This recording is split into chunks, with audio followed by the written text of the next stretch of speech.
Halo semuanya, Assalamualaikum warahmatullahi wabarakatuh. Kembali lagi di channel YouTube Evi Wahyu. Teman-teman, hari ini kita bakal bahas sesuatu yang penting banget buat semua pengendara di Indonesia, yaitu tilang elektronik atau ETLE. Bacanya gimana sih? ETLE atau apa? Atau ETLE? Ya udah, kita baca aja ETLE ya. Di tahun 2025 ini ya teman-teman. Kita semua tahu, sejak sistem ETLE ini diberlakukan, pelanggaran lalu lintas bisa langsung terdeteksi oleh kamera tanpa harus ada razia atau interaksi langsung dengan polisi. Tapi banyak banget dari kita yang masih bingung, kalau udah kena tilang elektronik, apa yang harus dilakukan? Bayarnya di mana? Apa harus ke kantor polisi atau bisa online aja? Nah, tenang ya, di video ini kita akan kupas tuntas tutorial lengkap cara mengurus tilang ETLE dari awal sampai selesai. Nah, siapkan kopinya atau teh kamu, simak videonya sampai habis karena ini penting banget. Tapi jangan lupa untuk subscribe dulu ya. Subscribe dulu.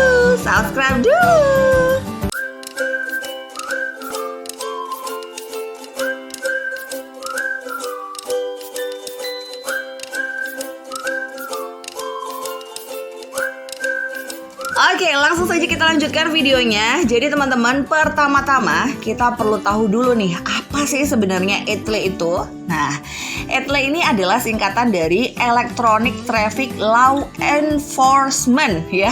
Artinya ini adalah sistem tilang yang berbasis kamera pengawas dan teknologi digital yang mampu merekam pelanggaran lalu lintas secara otomatis. Misalnya, teman-teman menerobos lampu merah, melanggar marka jalan, tidak pakai helm, tidak pasang sabuk pengaman, bahkan sekarang sudah bisa mendeteksi pengendara yang main HP saat nyetir.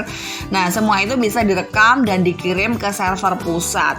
Berbeda dengan tilang manual, dengan ETLE ini teman-teman tidak dihentikan di tempat saat ditilang. Tapi beberapa hari kemudian teman-teman akan menerima surat cinta atau surat konfirmasi pelanggaran ke alamat rumah, atau bisa juga kamu cek secara online ya teman-teman ya. Dan sistem ini sudah berlaku di banyak kota besar di Indonesia dan terus diperluas. Jadi buat teman-teman yang sering berkendara di area perkotaan, waspadalah. Oke, sekarang pertanyaannya, gimana kita tahu kalau kita kena tilang ETLE?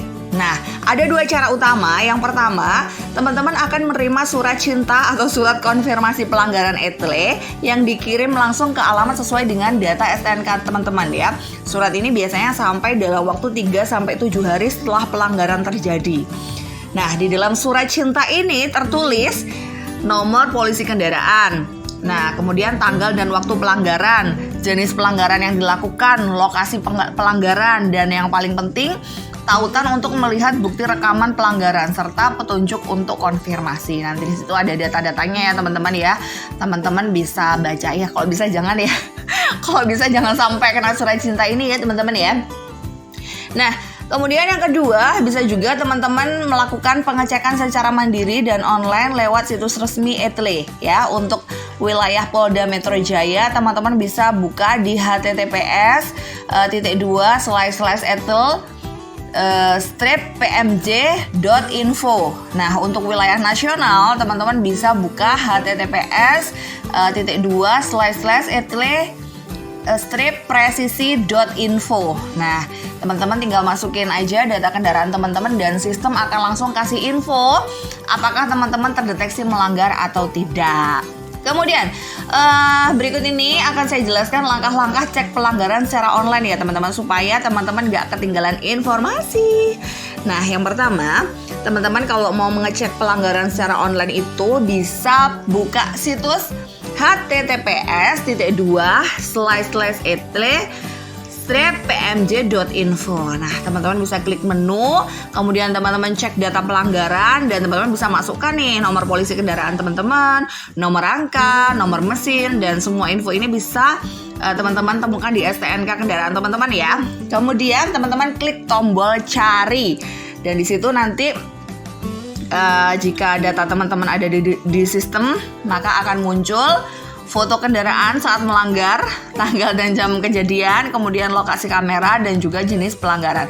Kalau nggak ada data, maka akan tertulis data tidak ditemukan. Itu artinya teman-teman aman atau belum masuk sistem. Alhamdulillah.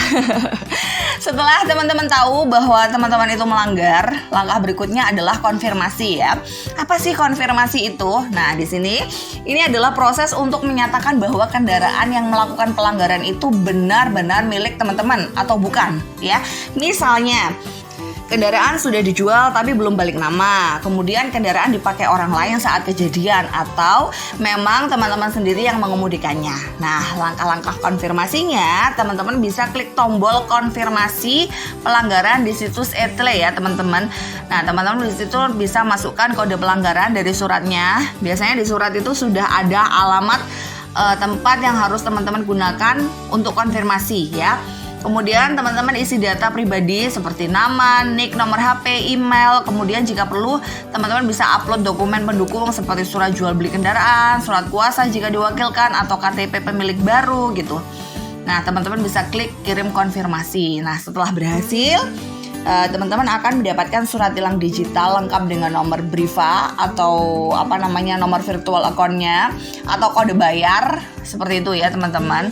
Nah, kemudian kita masuk ke bagian paling krusial ya. Kita bayar denda tilangnya, karena tadi kita sudah dapat kode bayarnya atau kode virtual account-nya, maka sekarang kita giliran untuk membayar ya teman-teman ya.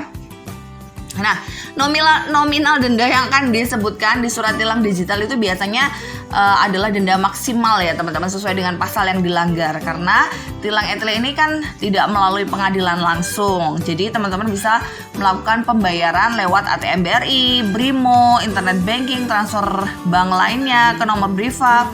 Nah, seperti itu teman-teman bisa melakukan pembayaran. Nanti setelah bayar, sistem akan secara otomatis mencatat bahwa teman-teman telah menyelesaikan pelanggaran. Nah, teman-teman juga bisa simpan atau screenshot bukti transfer sebagai arsip pribadi. Biasanya kalau Etle ini ya teman-teman, pembayarannya biasanya lebih mahal karena kita tuh kayak uang titipan gitu loh teman-teman. Nah, nanti teman-teman bayarnya misalnya 200.000 gitu, titipnya 200.000. Tapi nanti setelah sidang, jadi nanti tetap masih ada sidangnya ya teman-teman, harus sidang di pengadilan. Misalnya nanti di sidangnya ternyata tilangnya cuma habis 60.000 gitu ya, maka uang teman-teman yang kembaliannya dari 200.000 itu akan dikembalikan ke teman-teman gitu. Jadi teman-teman ikut sidang aja. Tapi kalau seandainya teman-teman nggak ikut sidang gitu ya, kayaknya ya ya udah uangnya hangus gitu aja ya. Jadi nggak perlu kayak kalau kita kena tilang kayak tilang manual gitu ya. Kalau kita tilang manual, kita nggak datang, ya kita nggak bisa ngambil STNK kita kan gitu. Tapi kalau ini kan beda ya. Kalau ini kan udah secara elektronik ya, secara online gitu. Jadi STNK kita kan ya tetap di kita aja. Jadi kalau misalnya mau buka blokir tilangnya juga tinggal buka aja, walaupun kita nggak datang seharusnya nggak apa-apa ya. Jadi mungkin loh ya ini kalau misalnya kita nggak datang saat sidang gitu ya, kemungkinan uangnya nggak kembali ya, karena itu uang titipan. Uang titipannya biasanya lebih banyak dari uang yang seharusnya dibayarkan tilang gitu. Seperti kayak misalnya kita bayar di Brivanya tadi 200.000 gitu ya, biasanya tilangnya itu ya tergantung pelanggaran kita. Misal kita pelanggarannya cuman sabuk pengaman aja atau apa gitu, misalnya 60.000 gitu misal ya udah kembaliannya kita kembalikan. Tapi kalau kita nggak datang kayaknya ya udah gitu ya. Terus kemudian yang jadi pertanyaan, apa yang terjadi setelah pembayaran nih teman-teman ya. Kalau manual kan setelah dibayar, setelah sidang kita bayar, ya udah kita bawa pulang STNK kita, udah selesai ya. Tapi kalau elektronik ini gimana sih? Nah, teman-teman, setelah teman-teman menyelesaikan pembayaran, maka status tilang teman-teman itu akan berubah menjadi lunas ya. Dan nama teman-teman tidak akan masuk daftar blokir STNK lagi, dan teman-teman bisa bayar pajak kendaraan tanpa masalah. Nah, di sini kalau misalnya teman-teman nggak konfirmasi itu, maka STNK teman-teman itu akan diblokir ya teman-teman. Nanti kalau teman-teman mau membayar pajak dan segala macam itu akan terblokir. Jadi tidak bisa melakukan pembayaran seperti itu. Jadi nanti kalau misalnya teman-teman mau pajak, teman-teman harus buka blokir STNK-nya terlebih dahulu gitu ya. Jadi teman-teman harus segera mengurus kalau misalnya terkena tilang elektronik ini, biar nggak ribet di kemudian hari gitu ya teman-teman. Jadi teman-teman tetap harus mengikuti sidang. Tapi seandainya kalau teman-teman nggak ikut sidang, rasa-rasanya mungkin ya boleh-boleh aja sih. Nanti tinggal datang ke pengadilan daerah teman-teman gitu. Sesuai dengan di suratnya itu biasanya dikasih keterangan kita harus datang kemana gitu. Terus teman-teman bisa cek ulang status teman-teman di situs Etle untuk memastikan semuanya sudah clear ya teman-teman ya. Tapi teman-teman harus hati-hati, kalau teman-teman tidak bayar dalam waktu yang ditentukan, maka kendaraannya pasti juga diblokir secara administratif ya. Itu artinya teman-teman tidak bisa memperpanjang STNK sampai denda dilunasi. Ya, sebaiknya segera dilunasi aja deh teman-teman. Gitu. Saya kira ya teman-teman dulunya kalau elektronik gitu nggak usah ikut sidang, nggak usah apa, tinggal bayar aja. Ternyata ya tetap ada proses sidangnya itu gitu teman-teman. Tapi untuk proses sidang kayak gini tuh kayak orang mainan sih kalau menurut saya. Karena apa? Saya dulu pernah ditilang karena nggak punya SIM zaman dulu. Ya udah sidangnya itu cepet banget, rame-rame banyak orang itu sekalian. Jadi bukan kayak sidang-sidang yang di TV-TV itu loh teman-teman ya. Jadi cepet kok sidangnya. Oke teman-teman, selanjutnya kita akan membahas jenis pelanggaran dan juga dendanya berapa gitu ya. Mungkin teman-teman juga bertanya-tanya. Nah, yang pertama adalah menggunakan ponsel saat berkendara. Nah, ini termasuk pelanggaran yang sering banget dilakukan tanpa sadar ya teman-teman. Entah untuk buka maps, balas chat, atau sekedar cek notifikasi aja. Semua itu termasuk pelanggaran teman-teman ya. Dan denda maksimalnya adalah Rp750.000. Lumayan ya. Dengan ancaman kurungan hingga 3 bulan penjara. Wow. Nah, dasar hukumnya ini ada di pasal 283 Undang-Undang Nomor 22 tahun 2009. Kemudian yang kedua adalah menerobos lampu merah atau melanggar rambu lalu lintas. Nah, keburu-buru bukan alasan yang bisa dibenarkan ya teman-teman di mata hukum. Nah, kalau teman-teman terekam kamera melanggar lampu merah, siap-siap kena denda Rp500.000 atau kurungan 2 bulan. Sanksi ini berlaku juga untuk pelanggaran marka jalan yang melawan arus. Wah, lumayan juga ya. Jadi teman-teman kalau di lampu merah sebaiknya jangan buru-buru, tunggu lampunya sampai benar-benar hijau baru jalan. Kemudian yang ketiga adalah tidak memakai helm berstandar SNI. Nah, helm itu bukan cuma formalitas ya teman-teman, ini soal keselamatan. Kalau teman-teman berkendara tanpa helm atau pakai helm abal-abal, denda maksimalnya itu adalah Rp250.000 dan kurungannya 1 bulan. Dasar hukumnya pasal 291 ayat 1. Kemudian berboncengan lebih dari 2 orang. Sering kita lihat motor bertiga, bahkan berempat gitu ya teman-teman. Tapi hati-hati karena ini melanggar pasal 292 dengan denda Rp250 dan kurungan 1 bulan. Kemudian yang kelima, tidak menyalakan lampu saat siang hari untuk motor ya. Pelanggaran kecil tapi fatal. Di banyak daerah terutama luar kota lampu wajib menyala siang hari. Kalau tidak, teman-teman bisa kena denda Rp100.000 atau kurungan 15 hari. Pasal yang mengatur ini adalah pasal 293 ayat 2. Kemudian berkendara tanpa SIM. Ini ya pelanggaran berat nih, apalagi kalau teman-teman masih di bawah umur. Denda maksimalnya Rp1 juta dan ancaman kurungannya hingga 4 bulan sesuai dengan pasal 281. Kemudian mengemudi di bawah pengaruh alkohol. Yang ini bahaya banget nih teman-teman ya. Karena risikonya kecelakaan meningkat tajam saat teman-teman gak sadar penuh. Nah, ini hukumannya berat banget. Denda maksimalnya 3 juta atau kurungan sampai dengan 1 tahun sesuai dengan pasal 311. Kemudian plat nomor palsu atau tidak sesuai dengan ketentuan. Nah, kalau teman-teman pakai plat palsu, dicopot atau ditutupin, siap-siap kena denda Rp500.000 dan kurungannya 2 bulan. Pasal yang mengatur pasal 280. Kemudian yang ke-9, tidak pakai sabuk pengaman untuk pengemudi mobil. Nah, ini kelihatannya sepele banget ya, tapi bisa fatal dalam kecelakaan. Jadi usahakan teman-teman walaupun agak dekat ya udah pakai sabuk aja gitu. Toh untuk keselamatan kita, sama kayak helm gitu, kayak sepele gitu. Nah, ini untuk seatbelt, denda maksimalnya adalah Rp250.000, kurungannya 1 bulan sesuai dengan pasal 289. Nah, kemudian mengemudi di jalur yang bukan peruntukannya, misalnya untuk masuk tol, mobil masuk jalur busway tanpa izin, atau kendaraan pribadi untuk jalur cepat. Nah, ini maksimalnya adalah Rp500.000 dengan ancaman 2 bulan kurungan. Pasal yang mengatur adalah pasal 287 ayat 1. Kemudian yang ke-11 adalah kendaraan tak layak jalan atau modifikasi ekstrem. Waduh, ngeri ya ini ya. Biasanya anak-anak muda-mudi nih ya Misalnya teman-teman pakai knalpot brong, lampu yang menyilaukan atau tidak memenuhi standar teknis, nah ini dendanya 250.000 atau kurungannya 1 bulan menurut pasal 285 ayat 1. Denda maksimal ini adalah batas tertinggi yang dapat dikenakan ya teman-teman. Jadi jumlah sebenarnya dapat ditentukan oleh hakim berdasarkan pertimbangan khusus. Misalnya pas sidang itu ternyata nggak 250.000, ternyata cuma 50.000, ya seperti itu. Jadi yang saya sebutkan tadi itu adalah denda maksimal gitu. Terus kemudian ancaman kurungannya itu pun juga berlaku jika pelanggar tidak membayar denda atau berdasarkan putusan pengadilan. Jadi kalau misalnya teman-teman bayar denda, terus pengadilan juga memutuskan nggak dikurung, ya nggak dikurung. Itu cuma ancaman kurungan maksimalnya aja menurut undang-undang. Jadi bisa aja gitu loh dikurung karena itu gitu teman-teman ya.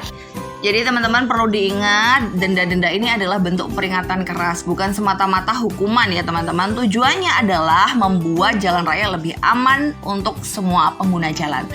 Dan teman-teman jangan tunggu sampai kena tilang elektronik baru sadar pentingnya tertib lalu lintas ya teman-teman. Dan yang paling penting, kamera etle ini nggak bisa diajak kompromi teman-teman, nggak bisa disogok, nggak bisa diajak damai di tempat seperti kayak pada umumnya gitu. Kalau terekam, datanya langsung masuk ke sistem dan surat tilangnya akan dikirim ke alamat rumah teman-teman. Lumayan ya. Tapi ini saya juga punya tips penting agar tidak kena tilang lagi di kemudian hari. Jadi berikut ini ada 7 tips anti kena tilang etle yang versi legal ya teman-teman, versi legal nih. Yang pertama, teman-teman harus selalu patuh lampu merah atau marka jalan. Jangan coba-coba nyelonong walau sepi. Kamera etle tetap siaga 24 jam. Dan pastikan teman-teman plat nomornya asli dan terbaca ya. Jangan pakai pelindung mika gelap, apalagi plat nomor palsu. Bisa-bisa malah kena pasal pidana. Kemudian tips yang ketiga, hindari jalur yang sudah dikenal banyak etle. Kalau memungkinkan, hindari titik-titik padat etle. Kalau kamu belum yakin 100% tertib, tapi bukan berarti jadi ciri-ciri celah buat melanggar ya teman-teman ya. Jadi kalau misalnya ngerasa bahaya, yaudah jangan lewat situ. Kan banyak ya jalan-jalan, karena nggak semua jalan itu ada kamera etle-nya.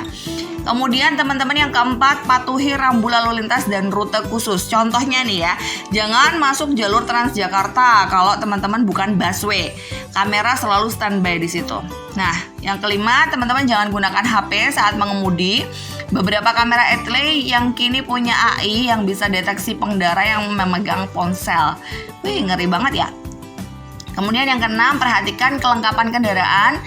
Teman-teman cek spion lengkap, lampu menyala, dan STNK aktif. Semua jadi faktor penguat agar teman-teman tidak ditilang. Kemudian yang ketujuh, cek status etle secara berkala. Misalnya sebulan sekali teman-teman cek situs resminya. Kadang pelanggaran baru muncul beberapa hari setelah kejadian gitu. Kuncinya cuma satu, disiplin dan tertib berlalu lintas ya. Bukan soal menghindari dari tilang, tapi soal membiasakan budaya berkendara yang benar. Ingat, sekali lagi, kamera etle sekarang makin canggih. Beberapa daerah bahkan sudah pakai AI untuk mengenali wajah dan plat nomor otomatis. Nah, itu dia panduan super lengkap yang terbaru cara mengurus tilang etle di tahun 2025. Dari mulai teman-teman tahu kena tilang sampai bayar dan selesai, semuanya sudah kita bahas tadi ya teman-teman. Dan sistem etle ini dirancang bukan untuk menyusahkan teman-teman, tapi untuk membiasakan kita semua jadi pengendara yang lebih tertib, disiplin, dan bertanggung jawab. Seperti kayak kita ibadah gitu loh teman-teman. Ibadah itu kan ibaratnya Allah juga nggak ada, tapi kan Allah maha melihat, seperti itu ini ya. Jadi kita kayak bertanggung jawab terhadap diri sendiri kita masing-masing aja, supaya kita lebih tertib, disiplin, dan lebih aman insya Allah di jalan ya. Oke teman-teman, kalau teman-teman merasa video ini bermanfaat, jangan lupa klik like-nya dan share ke teman-teman yang lain, saudara atau grup WA teman-teman. Dan tentu saja teman-teman jangan lupa subscribe ya, buat info penting lainnya soal aturan lalu lintas, soal perpajakan, soal SIM, soal samsat online dan lain sebagainya di channel Ivy Wahyu. Terima kasih teman-teman udah nonton video ini. Bye-bye.